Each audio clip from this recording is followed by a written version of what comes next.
তিনি কাঁদবেন জানতেন সবাই। চোয়াল শক্ত করে আবেগ লুকিয়ে রাখার আপ্রাণ চেষ্টা চালিয়ে গেলেও চোখ ভিজে উঠতই, গাল বেয়ে জল গড়াতই। ভেতরে ভেতরে এত আবেগী যিনি, আইপিএলের জন্মলগ্ন থেকে এক ফ্র্যাঞ্চাইজি আঁকড়ে ধরে রাখা সেই বিরাট কোহলি অবশেষে শিরোপার স্বর্ণস্বাদ পেলেন। কিংবদন্তির প্রথম রয়্যাল চ্যালেঞ্জার্স বেঙ্গালুরু দলটারও। বিজয় নিশ্চিত হওয়ার সঙ্গে সঙ্গে আহমেদাবাদের আকাশে আলোর ঝলকানি, আতশবাজির আওয়াজ। নরেন্দ্র মোদী স্টেডিয়াম তখন উৎসবের মঞ্চ। তবে সব আলো কেড়ে নেন কোহলি। সহধর্মিণী বলিউড তারকা আনুশকা শর্মার কাঁধে মাথা রেখে তখনও ফুপিয়ে ফুপিয়ে কাঁদছেন সুপারস্টার।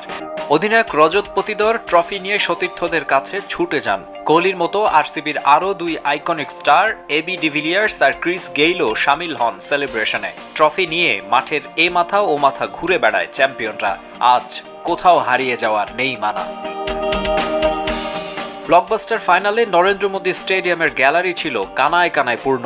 বর্তমান ও সাবেক তারকা ক্রিকেটার, বিসিসিআই কর্মকর্তা, বলিউড তারকা, এমনকি যুক্তরাজ্যের সাবেক প্রধানমন্ত্রী ঋষি সুনাকও হাজির হয়েছিলেন মেগা ফাইনালে।